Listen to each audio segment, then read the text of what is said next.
بسم اللہ والصلاۃ والسلام علی رسول اللہ اشہد ان لا الہ الا اللہ وحدہ لا شریک لہ واشہد ان محمدا عبدہ ورسولہ صلی اللہ علیہ وسلم۔ آج کی جو ہماری مجلس ہے وہ اصل میں حفظ کا ادارہ جو ہے نا، یہ 4 لوگوں سے مل کر بنتا ہے۔ کتنے لوگوں سے؟ 4 لوگوں سے۔ سب سے پہلی ہوتی ہے انتظامیہ، جو ہمیں ایک جگہ مہیا کرتی ہے۔ انتظامیہ کے ذمہ کیا ہوتا ہے؟ جگہ مہیا کرنا۔ وہ جگہ ہمیں مل گئی، اس کے بعد ایک استاد یا استاذہ چاہیے ہوتی ہیں، ٹھیک ہے، جو پڑھاتی ہیں۔ اس کے بعد چاہیے ہوتا ہے، ادارہ بنتا ہے بچوں سے، اور بچے جو ہے نا یہ والدین لے کر آتے ہیں، والدین مہیا کرتے ہیں۔ تو 4 لوگ، ان سے کوئی بھی ادارہ بنتا ہے۔ یہ بھائی اپنے مائکس بند کر لیں، اسرار خان اپنا مائک بند کریں آپ۔ تو ادارہ جو ہے 4 لوگوں سے بنتا ہے، ٹھیک ہے، انتظامیہ، استاذہ یا استاد، اور بچے اور والدین۔ ان سب کی الگ الگ ذمہ داریاں ہوتی ہیں، الگ الگ فرائض ہوتے ہیں، الگ الگ حقوق ہوتے ہیں۔ سب نے اپنی اپنی ذمہ داری ادا کرنی ہے تو پھر ادارہ بنتا ہے، ٹھیک ہے۔ اگر مثال کے طور پر استاد صاحب ٹائم پہ آئے ہوئے ہیں اور بچے آ ہی نہیں رہے، ادارہ مدرسہ چل جائے گا؟ ادارہ چل جائے گا؟ نہیں نہ چلے گا، اسکول بھی نہیں چلے گا۔ انتظامیہ نے جگہ ہی نہیں دی ہوئی، قاری صاحب کو کہنا ہے قاری صاحب پڑھائیں، کہاں پڑھانا ہے بھائی؟ جگہ ہی نہیں ہے، کہاں بیٹھے ہیں، کہاں پڑھائیں؟ کوئی جگہ ہی نہیں، تو جگہ مہیا کرنی ہے انتظامیہ نے۔ اچھا، پھر ماحول مہیا کرنا ہے۔ اگر یہ دروازہ بند نہیں ہوتا، شور بہت زیادہ آ رہا ہے، بس اتنا ٹھیک ہے۔ تو سمجھ آ رہی بات کی؟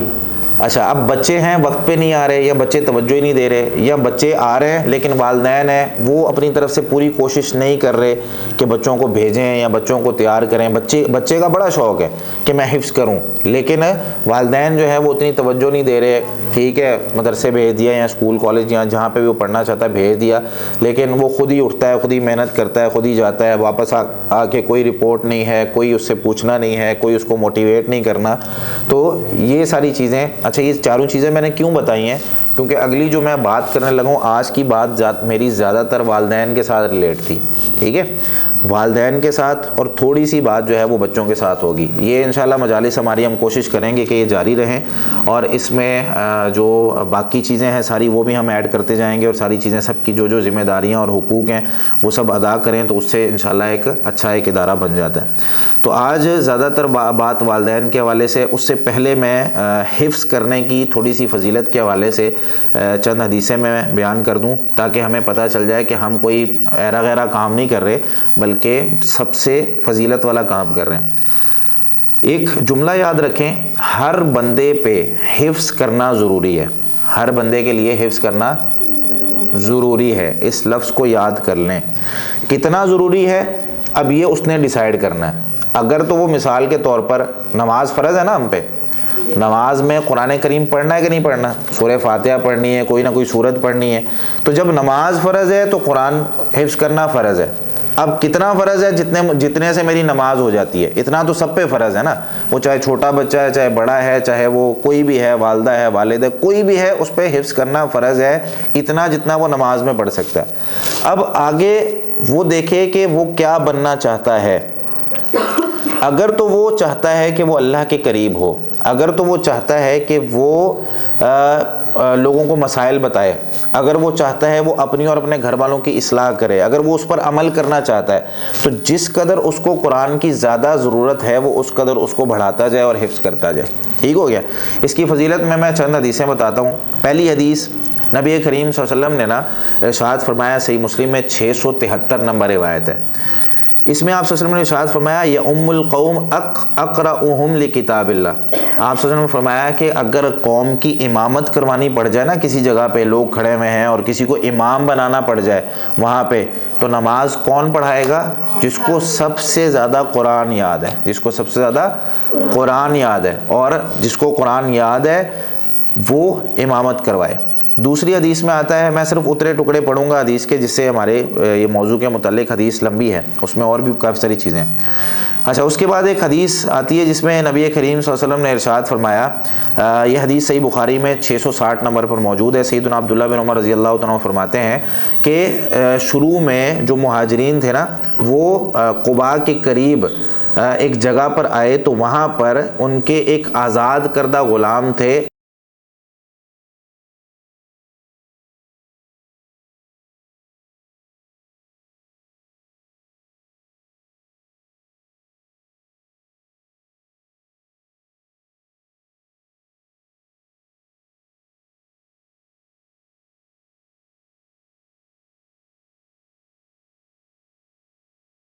ہے کہ لوگ کتنے سارے موجود ہیں. بھائی آپ ٹھیک ہے آپ کے پاس بہت زیادہ مال اور دولت نہیں بھی ہے, قرآن ہے نا, تو اللہ تعالیٰ کے نزدیک نماز کتنی بڑی عبادت ہے. کہا گیا ہے کہ جو نماز نہیں پڑھتا وہ بندہ, اس کا اسلام سے تعلق ہی نہیں ہے. تو نماز میں امامت کروانے کے لیے ایک بندے کو آگے کیا جا رہا ہے, تو وہ اللہ تعالیٰ کے ہاں کتنا مقام و مرتبہ رکھتا ہوگا.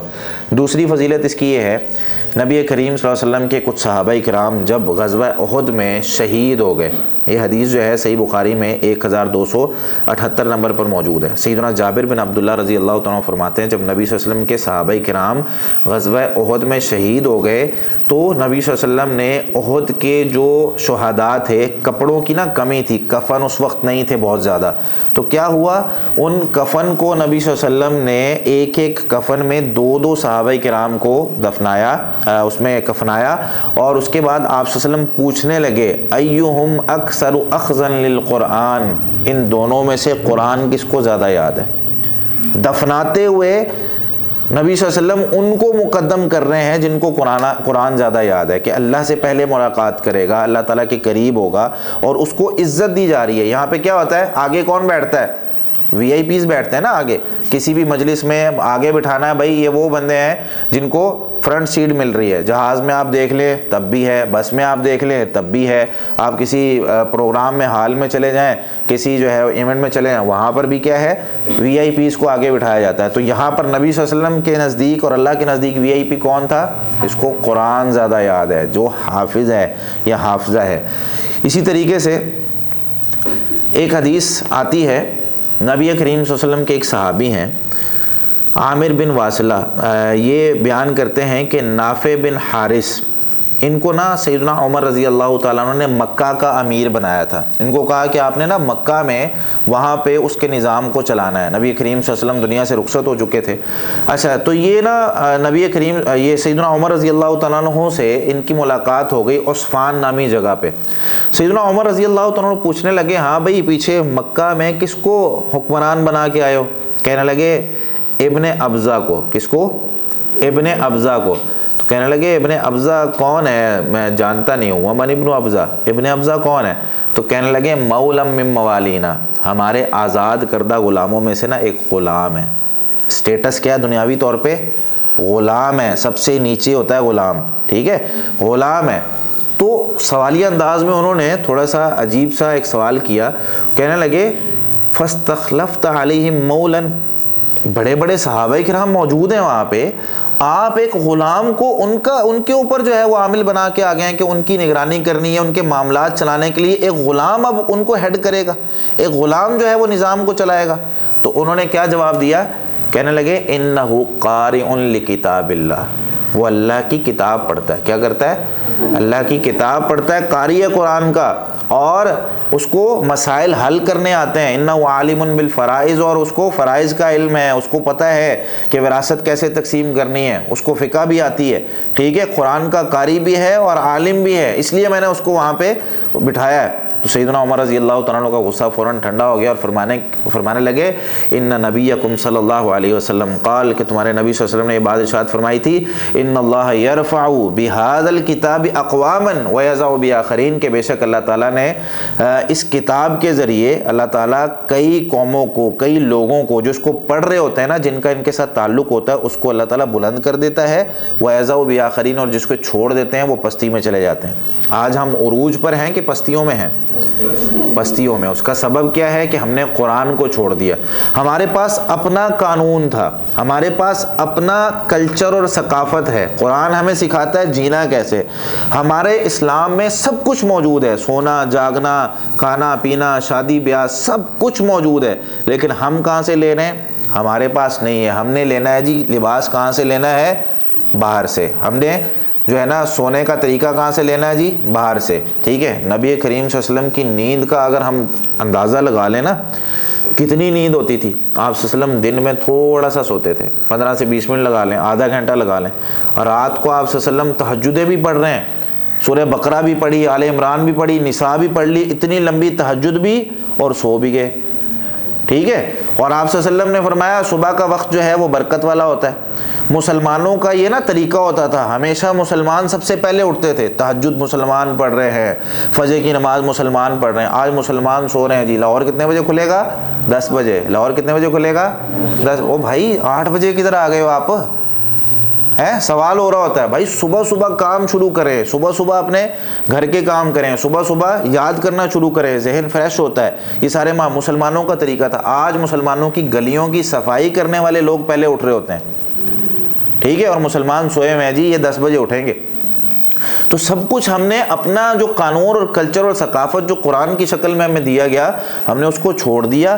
اور ہم ابھی جو ہے وہ دوسروں سے ان کے متاثر ہو کے جو ہے نا, ایک اصول ایک یاد رکھیں, اپنے بچوں کو بھی سکھایا کریں ہمیشہ, بیٹا مسلمان جو ہے نا متاثر کرتا ہے, متاثر ہوتا نہیں ہے. مسلمان جو ہے نا متاثر کرتا ہے, اس کا اپنا اسٹائل ہے. اگر شلوار اس کو ٹخنوں سے اوپر کرنے کا کہا گیا ہے تو یہ اس کا اپنا کلچر ہے, اس کو اس نے اس سے متاثر کرنا ہے. ہم لوگ کیا کرتے ہیں؟ نیچے کر لیتے ہیں. پردہ کرنا یہ مسلمان کا کلچر ہے, مسلمان کو سکھایا گیا ہے. ہم لوگ کیا کرتے ہیں؟ پریشان ہو جاتے ہیں, وہ اتنی ساری وہ خواتین وہ تو نہیں کر رہی, ہم کیوں کریں؟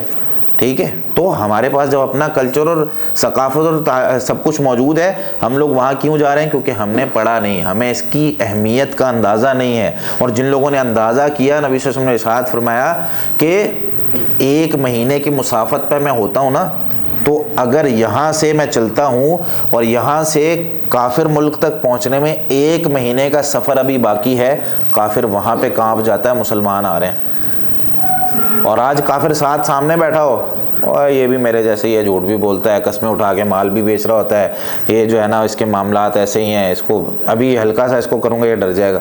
یہ مسلمانوں کی آج کل حالت ہے. نوجوانوں کی حالت کیا ہے؟ یہ ہمارا جی نوجوان ابھی انتظار کر رہا ہوتا ہے. وہ نوجوان تھے آگے آگے بڑھ بڑھ کے کہہ رہے تھے جی مجھے جہاد پہ لے کے جائیں. آپ صلی اللہ علیہ وسلم فرمایا چھوٹے ہو ابھی نہیں جانا. کہتے نہیں میں نے جانا ہے. ٹھیک ہے, ریجیکٹ ہو گئے, اگلے سال پھر پہنچ گئے, یا رسول اللہ میں نے جانا ہے. ٹھیک ہے, اب تو ہو گیا ہوں بڑا, اب تو چیک کر لیں, اب تو میں لڑ سکتا ہوں, اب تو بالغ بھی ہو گیا ہوں. ٹھیک ہے, جا سکتا ہوں جہاد پہ. اور ہمارے ہاں اگر سیمنٹ کی بوری یا آٹے کی بوری گھر پہ پڑی ہو نا, تو بچہ کہہ رہا ہوتا ہے وہ کل آئے گا نا, وہ کچرے والا آئے گا یا کوئی اور بندہ آئے گا تو اسے اٹھوا لیں گے. ٹھیک ہے, اوپر لے کے جانی دوسری میں, وہ اس سے کہیں گے وہ رکھائے گا اوپر. ٹھیک ہے, یہ حالت ہو گئی ہماری نوجوانوں کی. تو اپنے آپ کو مضبوط کریں. المؤمن القوی خیر واحب الی اللہ من المؤمن الضعیف. ایک طاقتور مومن ذہنی اعتبار سے طاقتور, مالی اعتبار سے طاقتور, اس کو بہت ساری چیزیں آنی چاہیے, علمی لحاظ سے طاقتور, جس کو زیادہ علم ہو کہ کہیں کوئی بندہ اس کو گمراہ نہ کر جائے. تو بہرحال موضوع سے ہٹ رہے ہیں, موضوع کی طرف آتے ہیں. نبی صلی اللہ علیہ وسلم نے ارشاد فرمایا, یہ جو حدیث ہے نا یہ مجھے بہت اچھی لگتی ہے. اچھی کیوں لگتی ہے؟ اس حدیث میں اللہ تعالیٰ کا پڑوس ملنا ہے. کیا ملنا ہے؟ اللہ تعالیٰ کا پڑوس. پڑوسی اچھا مل جائے نا تو بندے کے بارے نیارے ہو جاتے ہیں. ٹھیک ہے, اور آدھی رات کو بھی بندے کو ٹینشن نہیں ہوتی, گھر والے گھر نہ بھی ہوں بندے کو ٹینشن نہیں ہوتی, گھر کو تالا لگا ہو کھلا بھی چھوڑ جائے نا ٹینشن نہیں ہوتی, پڑوسی اچھا ہے. اور اگر دنیا کے اندر لوگوں کی خواہشات دیکھی جائے نا تو لوگ کیا کہتے ہیں, میری بلڈنگ میری عمارت جو ہے وہ اونچی ہونی چاہیے. دبئی میں برج خلیفہ ہے نا, اس کے سب سے اوپر والے کمرے میں رہنے کا ایک تو کرایہ پتہ کریں کتنا ہے, اور پھر لوگوں کی خواہشات کتنی ہیں جو کہتے ہیں چاہتے ہیں کہ میں وہاں پہ رہوں. کیوں؟ سارا دبئی نظر آ رہا ہوتا ہے, ہر چیز نظر آ رہی ہوتی ہے. مکہ میں مکہ ٹاور ہے نا, اس کے اوپر سب رہنا چاہ رہے ہوتے ہیں کہ میں یہاں پر رہنا چاہ رہا ہوں.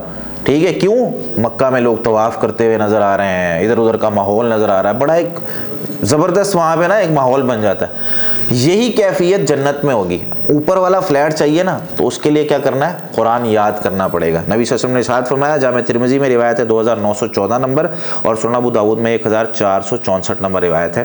فرماتے ہیں سیدنا عبداللہ بن عمر رضی اللہ تعالیٰ عنہما, یقال لصاحب القرآن, قرآن جس کو یاد ہے نا اس کو کہا جائے گا, اقرا پڑھتا جا, ورتقی اور سیڑھیاں چڑھتا جا. تجھے قرآن یاد ہے نا, تیز تیز نہیں پڑھنا ہے, قرآن آہستہ آہستہ ٹھہر ٹھہر کے پڑھنا ہے. یہاں پہ جیسی روٹین ہوگی ویسی ہی آگے جا کے فائدہ ہوگا.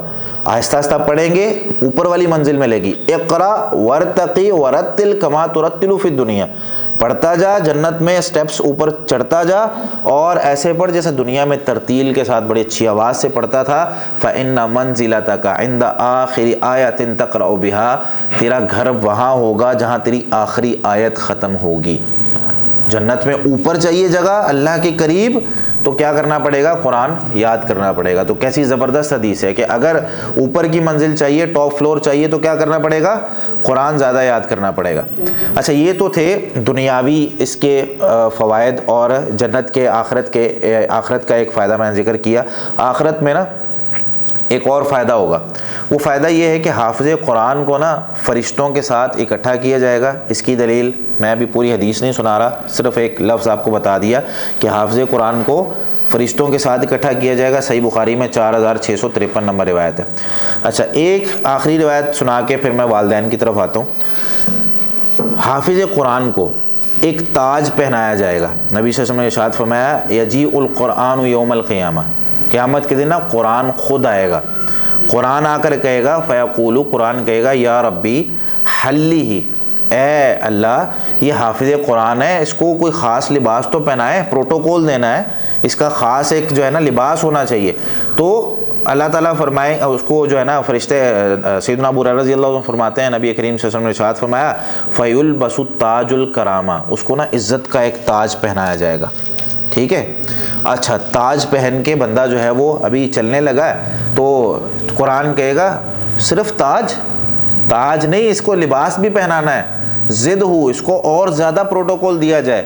یہ قرآن پڑھتا رہا ہے دنیا میں, قرآن یاد کرتا رہا ہے, تو نبی صلی اللہ علیہ وسلم نے ارشاد فرمایا فیلبس حلۃ الکرامہ, تو اس کو جو عزت والا ایک حلہ ہے نا, ایک لباس کی خاص قسم ہے جس طرح پورے جسم کو ڈھانپنے والا, وہ پہنایا جائے گا. اور پھر اس کے بعد انعام کیا ملے گا؟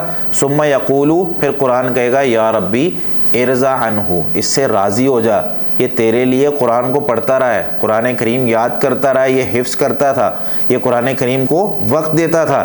تو فیرضا عنہ, اللہ اس سے راضی ہو جائے گا. اور فیقال لہ, اور اس کو کہا جائے گا اقرا ورقی, پڑھتا جا چڑھتا جا, وتزاد بکل آیۃ حسنہ, اور ہر آیت کے بدلے جتنی زیادہ آیتیں یاد ہوں گی اتنا اوپر والا گھر. اور یہاں کیا ہے؟ وَتُزَادُ بِكُلِّ آیَةٍ حَسَنَہ, اور ہر آیت کے بدلے اس کی ایک نیکی بڑھتی جائے گی. وہاں پر نیکیوں کی ضرورت ہے کہ نہیں؟ یہاں پر ابھی ہمیں اندازہ نہیں ہے. دنیا کے اندر کیا ہوتا ہے, جہاں سیل لگی ہو, لکھا ہو buy one get one free, line لگتی ہے کہ نہیں لگتی؟ اور جب ساتھ لکھا ہو کہ بھئی یہ محدود مدت کے لیے ہے تو پھر سیل زیادہ لگ جاتی ہے. تو ابھی دنیا میں وقت ہے, جتنا یاد کر لیں گے وہاں فائدہ ہوگا. اور اس کے بعد بات کرتے ہیں والدین کے حوالے سے. والدین کو کیا ملے گا بھائی؟ والدین اگر حفظ کروا رہے ہیں تو والدین کو تو کچھ نہیں ملے گا. سب سے پہلی بات یہ سمجھ لیں کہ نبی کریم صلی اللہ علیہ وسلم نے ارشاد فرمایا جو کسی کی نیکی کی طرف رہنمائی کرتا ہے اسے بھی ویسا ہی اجر ملتا ہے جیسا کرنے والے کو. سنی بھی ہے نا حدیث. اب میں نے اگر کسی کو حفظ کرنے کے لیے لگا دیا, میں نے اگر کسی کو, اپنے کسی بچے کو, اپنی کسی بچی کو, اپنے کسی رشتہ دار کو, اپنے بہن کے بیٹے کو, اپنی بھائی کے بیٹے کو یا بیٹی کو, یا کسی بھی معاشرے کا ایک بچہ تھا میرے گھر کام کرنے کوئی آتا ہے یا آتی ہے, میں اس کے بچوں کو خود پڑھانا. میں ایک دفعہ نا ایک عالم کا کال پڑھا, مجھے اتنا زبردست لگا. یہ چھوٹی چھوٹی باتیں نا ہم سوچتے نہیں ہیں. انہوں نے کہا میری نا خواہش ہے کہ میں دنیا کے ہر بچے کو سورہ فاتحہ یاد کرواؤں. میری خواہش کیا ہے؟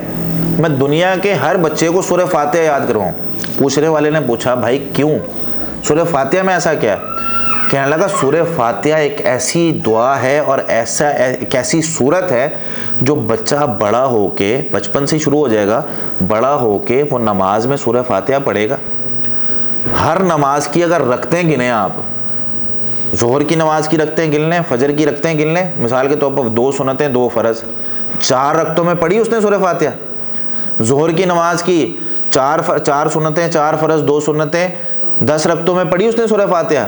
عصر کی 8 رکعتوں میں پڑھی اس نے سورہ فاتحہ. مغرب کی رکعتوں میں پڑھی, عشاء کی رکعتوں میں پڑھی, پھر اس نے وتر پڑھنے ہیں, پھر اس نے اور نوافل پڑھنے ہیں, پھر اس نے تہجد پڑھنی ہے کبھی, پھر اس نے تراویح پڑھنی ہے, پھر اس نے کبھی نظر کی نماز پڑھنی ہے. کہاں کہاں وہ سورہ فاتحہ پڑھ رہا ہے. تو جب جب وہ سورہ فاتحہ پڑھے گا اس کا اجر مجھے ملے گا.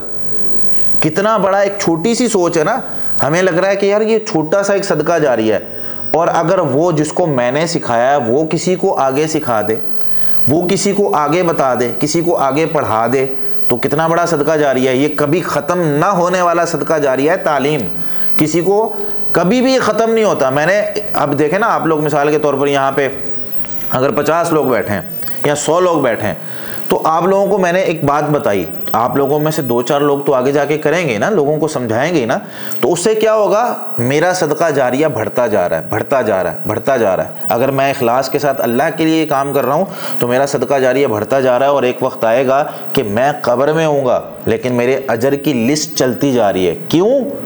اگلی جو حدیث سنانی ہے اس میں یہی بات ہے کہ کوئی قرآن پڑھ رہا ہے تو مجھے قبر میں بتایا جائے گا, ہاں بھئی تیرا درجہ بلند ہوا ہے. پتہ ہے کیوں؟ آج تیرے بچے نے قرآن پڑھا ہے, آج تیرے بچے نے ایک آیت پڑھی ہے. آج تو قبر میں ہے, خود نماز نہیں پڑھ رہا, آج تو اللہ کے لیے عبادت نہیں کر رہا, لیکن تیرے پیچھے جن کو تو علم سکھا گیا, جن کے پیچھے تو جن کو لگا کے آ گیا, آج وہ صدقہ جاریہ تیرے لیے تیری قبر میں جاری ہے.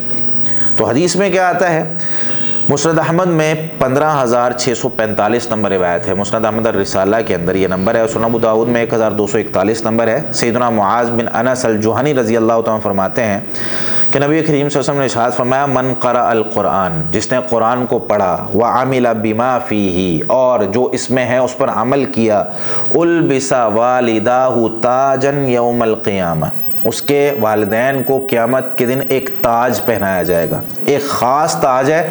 کیسا تاج ہے؟ اس کی ایک صفت اس حدیث میں ذکر ہے, فرمایا ضوءہ احسن من ضوء الشمس فی بیوت الدنیا لو کانت فیکم, اس کی جو روشنی ہے نا, وہ تمہارے جو سورج ہے نا, تمہارا یہ سورج ہر گھر کے اندر آ رہا ہے, ہر گھر میں اس کی روشنی آ رہی ہے, اور پوری دنیا کو ایک سورج نے روشن کیا ہوا ہے. ضوءہ احسن من ضوء الشمس, یہ سورج کی روشنی سے بھی زیادہ چمکدار ہے. وہ اتنی اس کی روشنی ہے کہ جتنا یہ سورج روشن کر رہا ہے اس سے زیادہ. سورج کی روشنی یہ کتنی ضروری ہے, یہ آپ لوگوں سے پوچھ کے دیکھیں جن کے پاس سورج نہیں نکلتا ہے, اور یہ سورج کس قدر فائدہ مند ہے.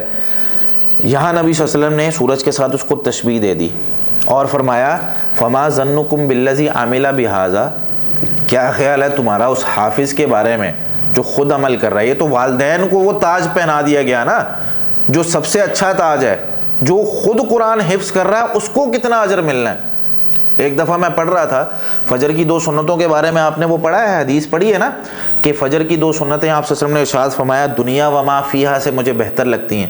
یعنی ایک طرف دنیا, اور دنیا میں جو کچھ ہیں, جتنے بھی پلاٹس ہیں, جتنے بھی سونے جواہرات ہیں, جتنے بھی ہیرے ہیں, جتنی بھی اس میں سامان, بلڈنگز, جو کچھ ہے سب مجھے دیا جائے, کہا یہ لے لو, اور فجر کی 2 سنتیں چھوڑ دو, تو میں فجر کی 2 سنتیں نہیں چھوڑوں گا, میں یہ ساری چیزیں پیچھے کر دوں گا.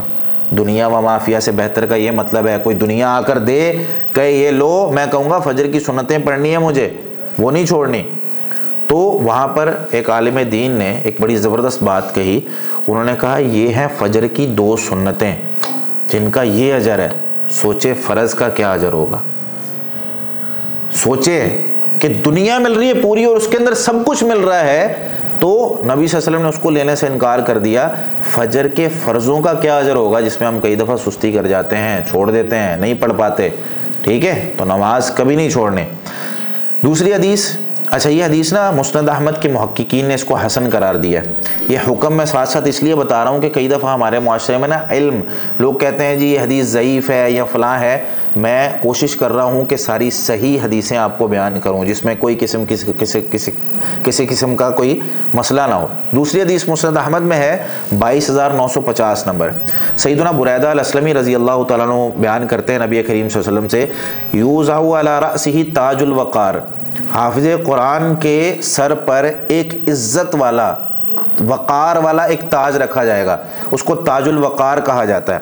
وَيُقْسَى وَالِدَهُ حُلَّتَيْنِ لَا يُقَوَّمُ لَهُمَا أَهْلُ الدُّنْيَا, اور اس کے والدین کو نا ایک ایسا لباس پہنایا جائے گا, ساری دنیا کے لوگ اٹھ کر اس کی قیمتیں لگا دینا, اس کو خرید نہیں سکتے.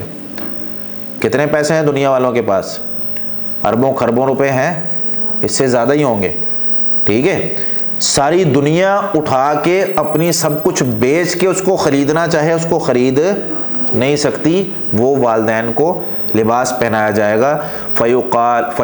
فیقولانی، تو وہ دونوں کہیں گے، والدین قبر میں ہیں، فوت ہو چکے ہیں، وہ دونوں کہیں گے بما کسینا حاضی، یہ لباس ہمیں کیسے مل گیا، آج کوئی خاص دن ہے. فیقال، تو کہا جائے گا بِأَخْذِ وَلَدِكُمَ الْقُرْآنَ، آج تمہارا بچہ قرآن کھول کے بیٹھا ہوا ہے، آج تمہارا بچہ قرآن پڑھ رہا ہے دنیا کے اندر، تو وہ قرآن پڑھ رہا ہے تو تمہیں یہاں پر اجر مل رہا ہے. فَهُوَ فِي صُعُودٍ مَا دَامَ يَقْرَأُ حَفْظًا كَانَ وَتَرْتِيلًا، اور وہ حافظ قرآن بھی پڑھتا جائے گا، چڑھتا جائے گا، اللہ کے قریب ہوتا جائے گا. وہ جیسے بھی پڑھ رہا ہے، آہستہ پڑھ رہا ہے تو زیادہ اوپر کی منزل مل جائے گی، تیز پڑھ رہا ہے تو جہاں تک اس کا قرآن ختم ہو گیا وہاں تک اس کو منزل مل جائے گی. تو پتہ کیا چلا کہ قرآن کریم حفظ کرنا یہ کتنا فضیلت والا عمل ہے. یہ باتیں بیان کرنا ضروری اس لیے تھا، یہ موضوع سے ریلیٹ چیزیں، یہ باتیں بیان کرنا اس لیے ضروری تھا، جو اگلی باتیں میں نے بیان کرنی ہے وہ بہت ضروری ہیں.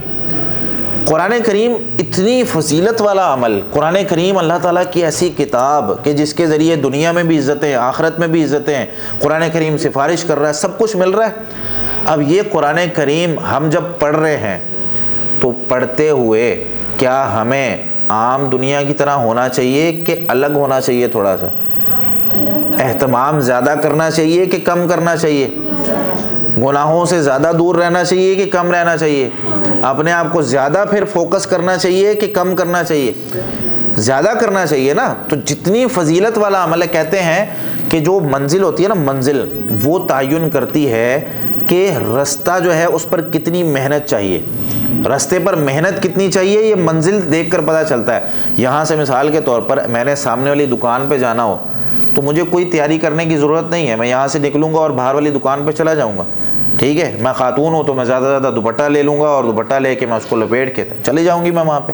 ٹھیک ہے، اگر مجھے جانا ہو کہیں دور تو اس کے لیے میں تھوڑا زیادہ اہتمام کروں گا، اپنے آپ کو مکمل ڈھانپوں گا. ٹھیک ہے، مثال کے طور پر اب سردی تھی تو میں صبح آیا تو سارا پورا کور ہو کے، دستانے شستانے سب کچھ، ہیلمٹ ہر چیز لے کے پھر میں آیا. سفر جتنا لمبا ہے اتنی زیادہ تیاری. میرا سفر اسلام آباد کا ہو، کپڑے بھی ساتھ رکھنے ہیں، باقی ضرورت کی چیزیں بھی ساتھ رکھنی ہیں.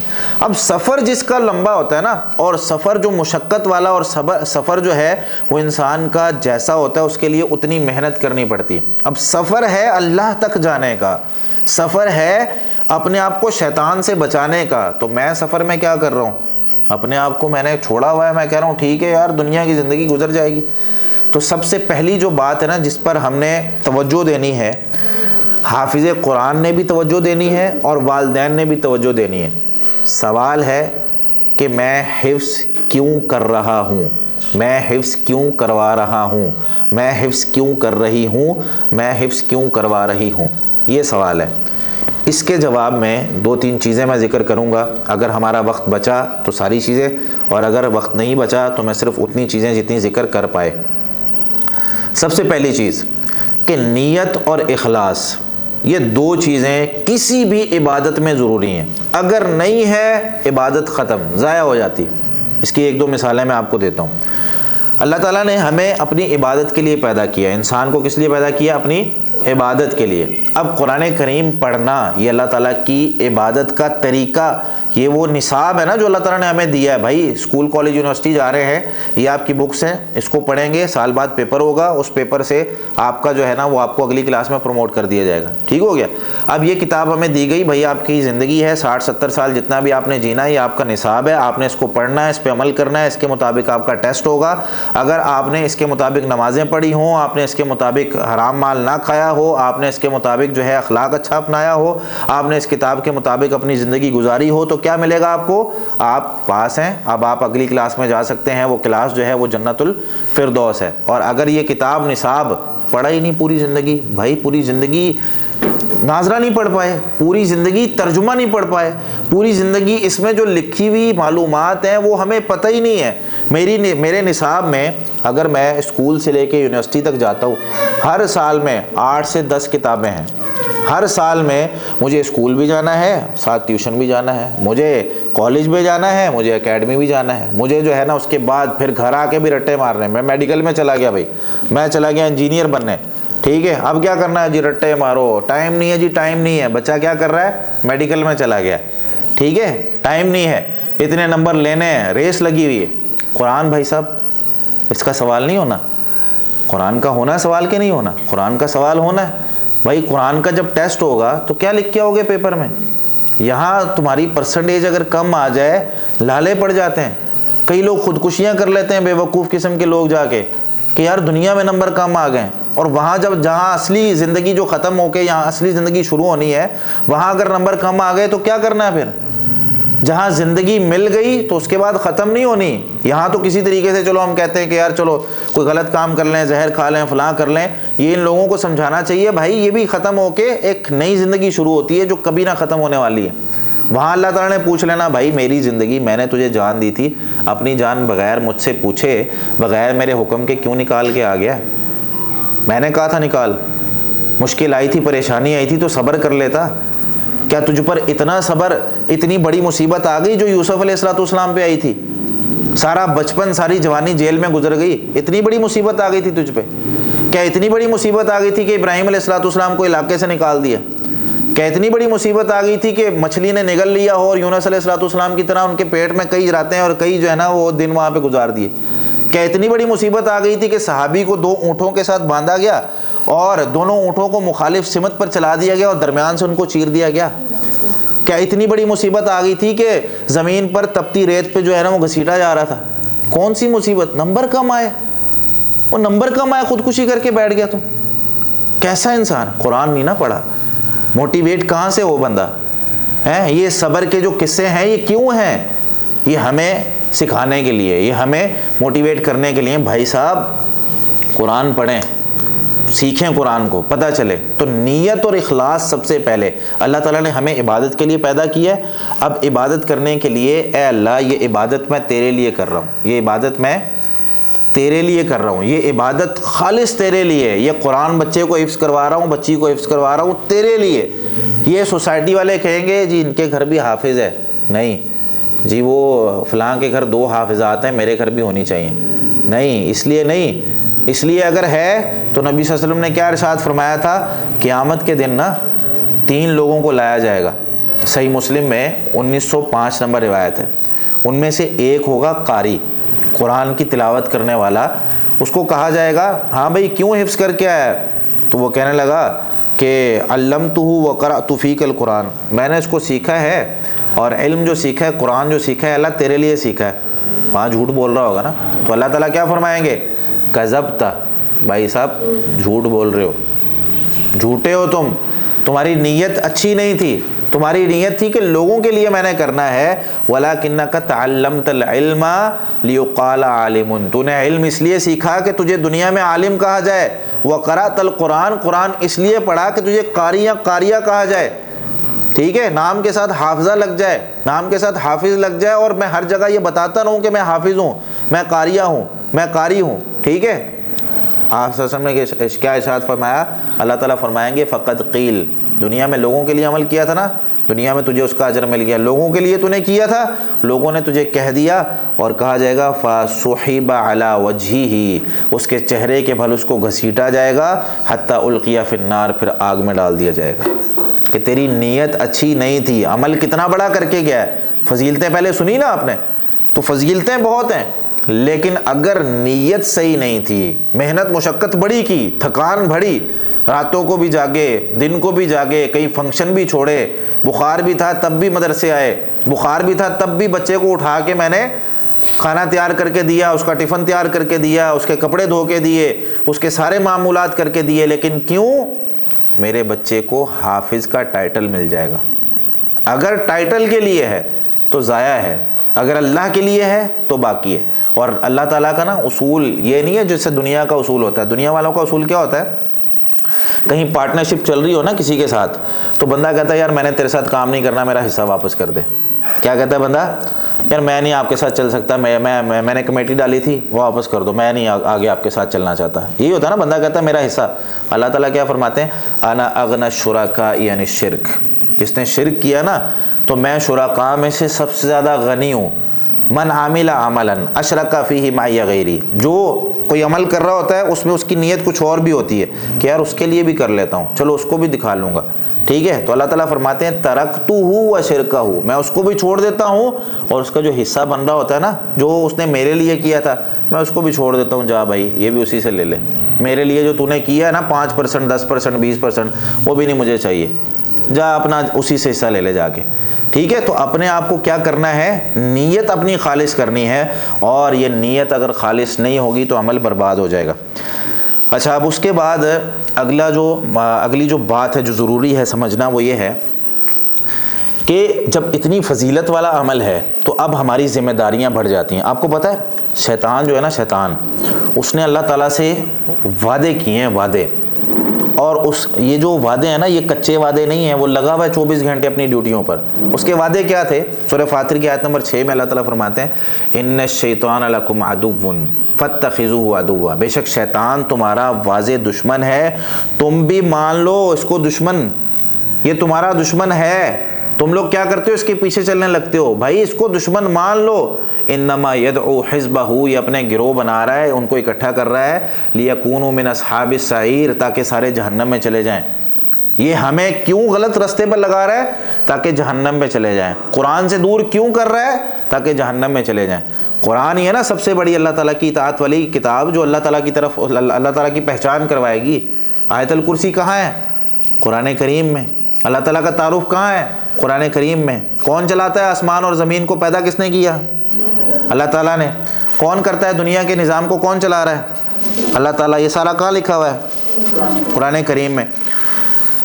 شیطان نے کہا تھا لَأَقْعُدَنَّ لَهُمْ صِرَاطَكَ الْمُسْتَقِيمَ، سورہ اعراف کی آیت نمبر 16 ہے. اے اللہ میں ان کے نا تیرا جو سیدھا رستہ ہے نا، وہاں پر میں ضرور ان کے رستے میں بیٹھوں گا، یہ گزریں گے میں گزرنے نہیں دوں گا. اور صراط مستقیم سے سب سے بڑی جو اس کی تفسیر ہے وہ قرآن ہے، کہ قرآن کریم یہ پڑھیں گے میں پڑھنے نہیں دوں گا، یہ اس پر عمل کرنے کی کوشش کریں گے میں کرنے نہیں دوں گا.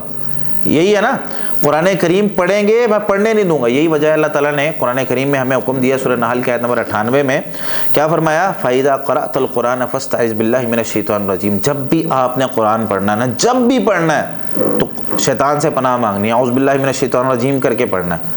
ٹھیک ہے، اس سے ابتدا کر کے پڑھنا ہے. کیوں؟ یہ شیطان بیٹھا ہوا ہے، پڑھنے نہیں دے گا. بیٹھیں گے سر میں درد ہو رہا ہے، آج دل نہیں کر رہا، پیٹ میں درد ہو رہا ہے، میں نہیں جا رہا آج مدرسے. ٹھیک ہے، وہ آج فلاں نہیں آیا، آج دل نہیں لگ رہا، آج سبق نہیں یاد ہو رہا، آج جو ہے نا وہ پتہ نہیں کیا ہو گیا مجھے. یہ سارے معاملات کیوں ہو رہے ہیں؟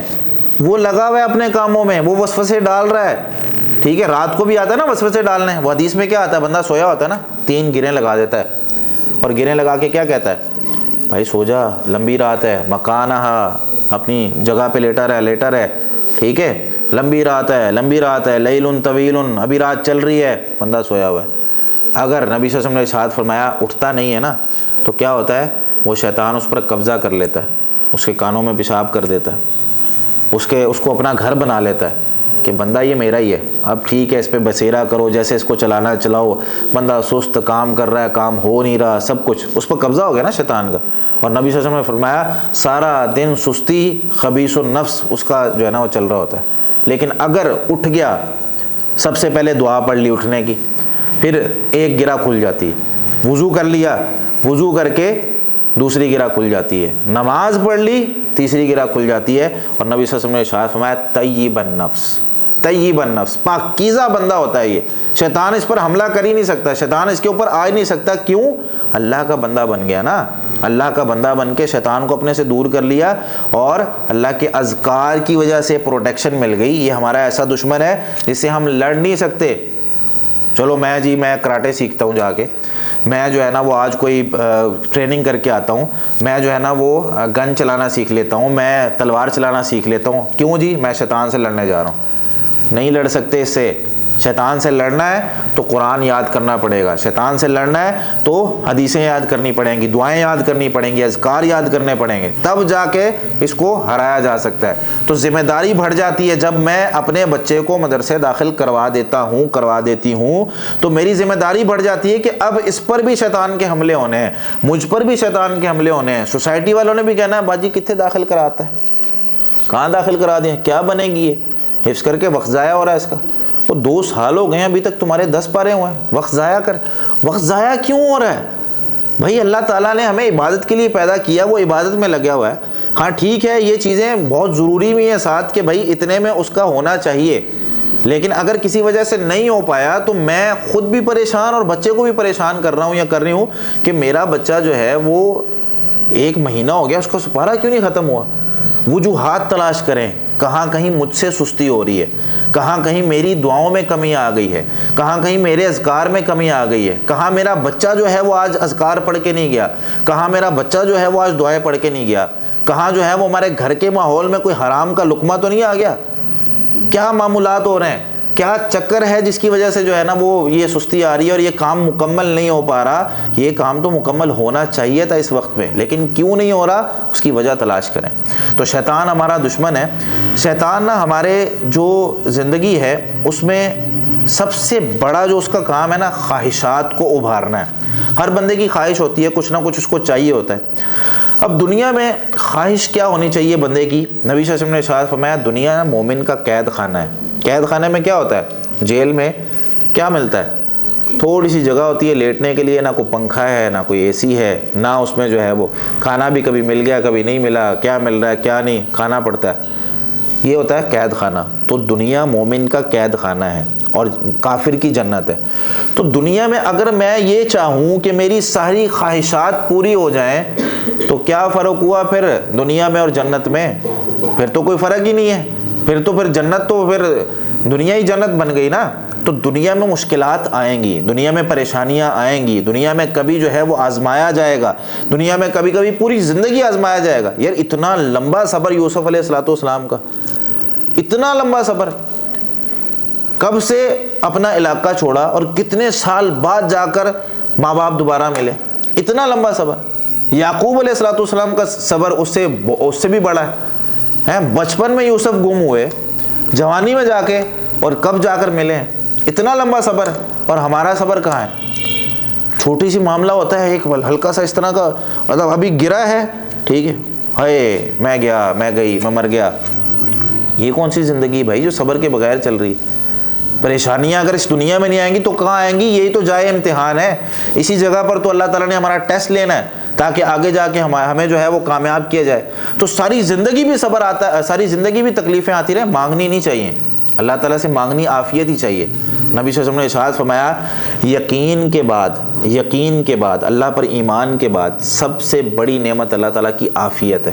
عافیت کیا ہوتی ہے؟ کہ بندہ صبح اٹھا ہے بیمار نہیں ہے، بندے کے ہسپتالوں کے چکر نہیں لگ رہے، بندے کے جو ہے نا وہ کسی جسم کے حصے میں تکلیف نہیں ہے، بندہ اپنا کھانا کسی سے مانگنے نہیں گیا. یہ عافیت ہے کہ سب کچھ اس کو ملا ہوا ہے تو وہ کسی سے مانگ نہیں رہا، اس کو ہسپتال جانے کی ضرورت نہیں ہے، وہ اپنے ہاتھ سے اپنے پانی کا گلاس اٹھا کے پی سکتا ہے، وہ اپنی ٹانگوں سے چل کے جو ہے نا وہ اپنے کام کاج کر سکتا ہے، وہ اپنے ذہن سے سوچ کر اپنی ساری چیزیں جو ہے پوری کر سکتا ہے. تو کیا ہوا کہ ہمیں اگر عافیت مل گئی تو یہ اللہ تعالیٰ کی بہت بڑی نعمت ہے. مانگنا نہیں چاہیے کبھی بھی، لیکن اگر مصیبت آ گئی ہے تو واویلا نہیں کرنا چاہیے، پھر چیخنا چلانا نہیں چاہیے، پھر ہر بندے کو جا کے بتانا نہیں چاہیے انما اشکو بسی وحزنی الی اللہ. بھائی میرا تعلق میرے رب کے ساتھ ہے. دنیا والے کیا کتنی دفعہ مدد کر دے گا دنیا والا کوئی بندہ؟ 1 دفعہ 2 دفعہ، تیسری دفعہ کہے گا بھائی ہماری بھی ضروریات ہیں، ہم نے بھی پوری کرنی. کسی کو اپنے دکھ درد جا کے سنائیں گے، وہ کہے گا بھائی صاحب ٹھیک ہے ہم لوگ خود بڑے پریشان گھوم رہے ہیں، بجلی کا بل بڑا آ گیا ہے، اس دفعہ وہ نہیں دیا، آپ کدھر میرے پاس آ رہے ہو.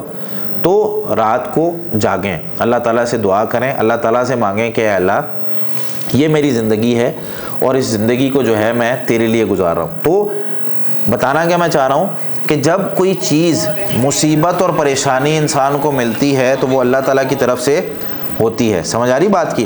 تو اس پر انسان کو صبر کرنا چاہیے. اور اگر قرآن کے پڑھتے ہوئے مصیبت اور پریشانی آ گئی ہے، اور اگر عبادت کرتے ہوئے مصیبت اور پریشانی آ گئی ہے، اللہ تعالیٰ کی طرف جاتے ہوئے مصیبت اور پریشانی آ گئی ہے، تو یہ آنی ہی آنی ہے. کیوں؟ نبی صلی اللہ علیہ وسلم نے ارشاد فرمایا سب سے زیادہ تکلیفیں انبیاء پر آتی ہے، پھر ان لوگوں پر جو نیک ہیں سب سے زیادہ، پھر جو جیسے جیسے ایمان کے درجات جس کے ہوتے ہیں نا وہ ان پر اس طریقے سے مصیبت اور پریشانیاں آتی ہیں. کیوں؟ اللہ تعالیٰ چاہتے ہیں کہ بندے سے کبھی کوئی نہ کوئی گناہ یا کوئی اس طرح کے معاملات ہو جائے نا تو وہ اللہ تعالیٰ آخرت میں اس کے درجات بلند کر دے. مصیبت اور پریشانی کیوں آتی ہے؟ وہ اس لیے نہیں آتی کہ بھائی مجھے تکلیف میں رکھنے سے اللہ کو مزہ آ رہا ہوتا ہے. اللہ تعالیٰ کہتے ہیں یہ میرا خاص بندہ ہے، اس سے نا غلطی ہو گئی، اس کو چلو اس کی سزا نا دنیا میں دے دیتے ہیں، اس کا مالی نقصان کر دیتے ہیں، اس کا جو ہے نا فلاں قسم کا نقصان کر دیتے ہیں، اس کا یہ نقصان دنیا میں ہو جائے گا، آخرت میں اس کو صبر کرنے کی وجہ سے جو اس سے گناہ ہوا تھا نا اس میں اس کا مقام و مرتبہ بلند کر دیا جائے گا. ٹھیک ہے، تو یہاں تک میں اپنی بات کو ختم کرتا ہوں. اور بہت ساری چیزیں ہیں جو اس میں ہم نے ایڈ کرنی ہے. اس میں والدین کی دعائیں شامل ہیں، والدین کا عمل شامل ہے. ٹھیک ہے، اور ان کو کس کس طریقے سے اور کس طریقے سے، اور یہ بات ہمیشہ یاد رکھیں علماء کے ساتھ، عالمہ کے ساتھ تعلق ضرور ہونا چاہیے. اس کی وجہ کیا ہے؟ نبی صلی اللہ علیہ وسلم کی زندگی تھی نا، آپ صلی اللہ علیہ وسلم کی زندگی میں جب بھی مصیبت آتی، پریشانی آتی، آپ صلی اللہ علیہ وسلم کو حوصلہ دینے کے لیے کون ہوتا تھا؟ اللہ تعالیٰ. فوری طور پر ایک واقعہ اور قصہ ذکر ہو جاتا کہ آپ ابھی سے پریشان ہو گئے ہیں، فلاں نبی پر تو یہ مصیبت آئی ہے. تو نبی صلی اللہ علیہ وسلم کو کیا مل جاتا؟ ایک حوصلہ مل جاتا، ایک حوصلہ مل جاتا. آج کل وہ حوصلہ کہاں سے ملے گا؟ وہ حوصلہ ملے گا استاذہ سے، وہ حوصلہ ملے گا ایک عالمہ سے. مصیبت آئی ہے، پریشانی، شیطان اپنا کام فل کر رہا ہے، آپ اپنے استاد سے ذکر کریں، استاد جی یہ مسئلہ ہو گیا، یہ پریشانی ہے، میرا حل نہیں ہو رہا، مشورہ کریں ان سے. وہ آپ کو قرآنی آیات جو انہوں نے پڑھی ہوئی ہیں، وہ آپ کو احادیث جنہوں نے اپنی زندگیاں وقف کی ہوئی ہیں. ہم لوگ تو گھر کے کام کاج بھی کر رہے ہیں، تجارت بھی کر رہے ہیں، اور بھی بہت سے کام ہوتے ہیں، تو ہم تو اس طریقے سے نہیں پڑھ پا رہے. لیکن کم از کم جو پڑھ رہا ہے، جتنے سے اپنی زندگیاں وقف کی ہوئی ہیں، ان کے پاس کچھ نہ کچھ نالج اس بارے میں ہوگا، وہ ہمیں سمجھا دیں گے، ہمیں کم از کم کوئی مسئلے کا حل بتا دیں گے، یا کسی ایسے بندے کی طرف رہنمائی کر دیں گے جہاں سے حل مل سکے. ٹھیک ہے، تو وہ حل ہمیں مل جائے گا. ہم وہاں پہ کیا ہوں گے؟ ہمارا صبر کا جو لیول ہے وہ اپ ہو جائے گا، اور ہم وہاں پہ اللہ تعالیٰ کی نافرمانیوں کی طرف نہیں جائیں گے. تو اپنے آپ کو تیار کرنا ہے، اور کبھی بھی مصیبت آئے، پریشانی آئے، تعلق علماء کے ساتھ بنا کے رکھیں، اپنی اساتذہ کے ساتھ بنا کر رکھیں کہ کبھی بھی کوئی سوال ہے ضرور پوچھیں. اور ایسا نہ ہو کہ کہیں شیطان تھوڑا ذہن میں ڈال کے ہمیں جو ہے باغی بنا دے. بچوں میں بھی خاص طور پہ اس طرح کی چیزیں ہوتی ہیں، بہت ساری چیزیں ذہن میں ہوتی ہیں لیکن وہ شیئر نہیں کر پا رہے ہوتے، اپنے استاد سے نہیں شیئر کر پا رہے ہوتے، اپنے والدین سے نہیں شیئر کر پا رہے ہوتے. پھر یکدم کیا ہوتا ہے جی؟ وہ چھوڑ گیا، وہ جی پڑھ نہیں رہا، وہ جی ڈپریشن میں چلا گیا. وہ کیوں؟ وہ چھوٹی چھوٹی چیزیں کہیں نہ کہیں جمع ہو رہی ہوتی ہیں، پھر وہ ایک بڑا پہاڑ بن جاتی ہیں. اس کو ختم کرنے کے لیے پھر بڑی محنت کرنی پڑتی. کہتے ہیں گناہ جتنا یا بیماری جتنی پرانی ہو نا، علاج بھی اتنا آہستہ آہستہ ہوتا ہے. سر درد ہے، گولی کھائی ختم ہو گیا. لیکن ایک بندے کو کینسر ہو گیا، وہ تھوڑا اندر سے ہوتا پتہ کب چلا؟ جب درد شروع ہوئی، تکلیف شروع ہوئی. ٹھیک ہے، ایک بندے کو کوئی ایسی اور بیماری ہو گئی، شوگر ہو گئی، وہ یکدم تو نہیں نہ ہوتی، راتوں رات بندہ بیٹھا ہے جی، بندے نے چینی کھائی، صبح اٹھا جی شوگر ہو گئی. وہ تھوڑا ہوتا پھر وہ اسی وجہ سے اس کو ٹائم لگتا ہے واپس آتے ہوئے. تو یہ بیماریاں جو روحانی بیماریاں ہوتی ہیں، یہ بھی ایسے ہوتی ہیں، تھوڑی لگتی رہتی ہیں. جب پراپر اس کا حل نہیں مل رہا ہوتا یا ہم حل لے نہیں رہے ہوتے تو وہ بڑھ جاتی ہیں. تو اللہ رب العالمین سے دعا ہے کہ اللہ رب العالمین ہمیں استقامت عطا فرمائے، اللہ رب العالمین ہمیں قرآن کریم سے محبت کرنے کی توفیق عطا فرمائے، اور اس کو اپنے لیے اور اپنے عزیز و اقارب کے لیے صدقہ جاریہ بنانے، خالص نیت کرنے کی توفیق عطا فرمائے. اور یہ بات یاد رکھے، سب سے زیادہ ضروری چیز اس میں دعا ہے، اپنے لیے، ادارے کے لیے. ٹھیک ہے، اور ادارے سے پوچھا کریں، جو بھی ادارے کے ساتھ معاملات ہوتے ہیں اس کو کلیئر رکھا کریں، اور خاص طور پہ کسی بھی طرح کی جو مدد ہوتی ہے نا وہ کیا کریں. یہ اللہ کی قسم اس وقت آپ لوگوں کو قدر نہیں ہے اس کی، اتنی ضرورت ہے نا علم کی، اتنی ضرورت ہے. ٹھیک ہے، تعلیم کی. جہالت باہر اتنی عام ہے. میں آپ کو ایک چھوٹا سا واقعہ سناؤں. میرا ایک دوست ہے، وہ میرے پاس پڑھتا تھا، رمضان میں کورس کرنے آیا تھا میرے پاس، ٹیچرز ٹریننگ کورس. اچھا، میں اسے پڑھا رہا تھا، اس نے نا اچانک مجھے صبح فجر سے پہلے کہا، اذان کا تقریباً وقت قریب تھا، کہتے استاد جی مجھے نا ٹکٹ کروا دیں فیصل آباد کی، میں نے فیصل آباد جانا ہے. میں نے آن لائن دیکھا تو ٹکٹ نہیں تھی، کیونکہ اس نے فوراً نکلنا تھا. تو میں نے کہا ابھی آن لائن کی تو اتنی جلدی نہیں ہو رہی، آپ اڈے پہ پہنچے، جو بھی بس ملے آپ چلے جائیں. کہتے ارجنٹ جانا ہے، ایک دوست کا نا بیٹا فوت ہو گیا. تو کہتے کلاس فیلو اس کا بیٹا فوت ہو. میں نے کہا ٹھیک ہے جاؤ. اچھا، وہ ہو آیا شام کو، اگلے دن وہ واپس آیا. تو میں نے اس سے پوچھا، میں نے کہا کیا ہوا تھا، کون دوست تھا؟ کہتے جی وہ ایک دوست تھا اور وہ خود عالم تھا, اس کا بیٹا فوت ہو گیا. میں نے کہا کیسے فوت ہوا؟ اب اس نے جو قصہ سنایا نا, جو بات سنائی, وہ میں آپ کو بتاؤں گا تو آپ لوگ پریشان بھی ہوں گے. کہتے ہیں کہ وہ نا بیٹا وہ غریب فیملی سے تعلق رکھتا تھا, اس نے ایک ایک پائی اکٹھی کر کے نا اپنی ماں کے لیے اس نے عمرے کا ویزا لیا کہ میں اپنی ماں کو عمرہ کروانا چاہتا ہوں, ماں کے مجھ پر بڑے احسان ہیں. ٹھیک ہے.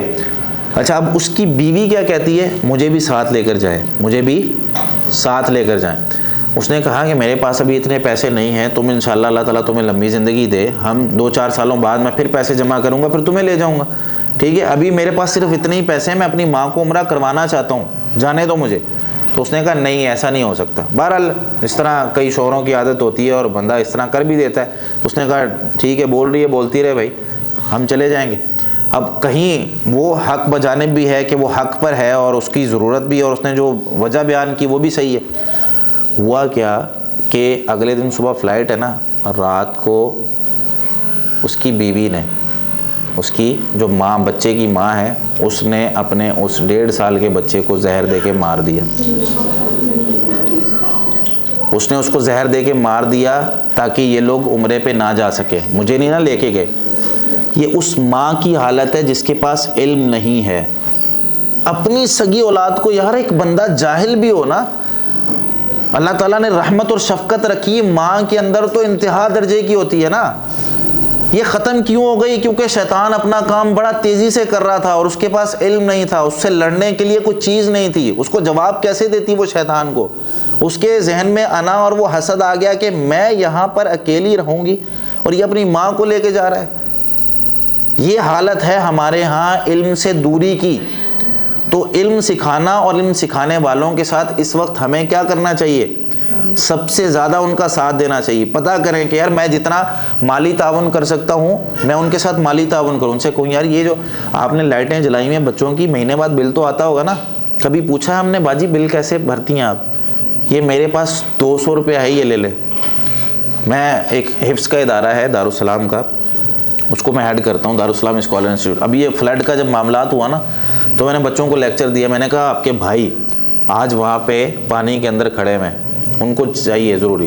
آپ یقین مانیں ایک بچہ میرے پاس آیا, کہتا استاد جی یہ چھپ کے نا آفس میں میرے پاس آیا, کہتا استاد جی یہ نا رونے لگ گیا. پیسے تھے اس کی مٹھی میں, چھوٹا بچہ ہے اور 2-3 سپارے اس نے ابھی حفظ کیے, رونے لگ گیا. میں نے کہا کیا ہوا ہے؟ کہتا میرے پاس نا ابھی صرف 10 روپے ہیں, میں نے یہ دینے. تو وہ 10 روپے دیتا ہوا رو رہا ہے کہ میرے پاس صرف یہ ہے, میرے پاس زیادہ ہوتے تو میں زیادہ دیتا. لیکن اس کی جو کیفیت ہے اپنے بھائیوں کی مدد کرنے میں, اب دیکھیں اس میں جو اخلاص ہے اور اللہ تعالیٰ اس کو قبول کرے گا تو کیا ہوگا. تو یہ کبھی نہ سوچیں کہ یار میرے پاس کم ہے میں کم کروں گا. قطرے قطرے سے دریا بنتا ہے. دعائیں, بات شروع ہوئی تھی دعا سے, تو ان اداروں کے لیے سب سے بڑی پہلے ہم نے دعا کرنی ہے. اعتراض اگر کسی کو کوئی پروٹوکول نہیں ملا ہے, میں آیا ہوں مجھے پروٹوکول نہیں ملا, ٹھیک ہے, مثال کے طور پر استقبال کرنے کے لیے گیٹ پہ لوگ موجود نہیں ہیں, میں کوئی بہت بڑی پارٹی ہوں, ہونا نہیں چاہیے. جتنا بندہ بڑا علم میں ہوتا ہے نا اتنا اس میں عاجزی اور انکساری ہوتی ہے.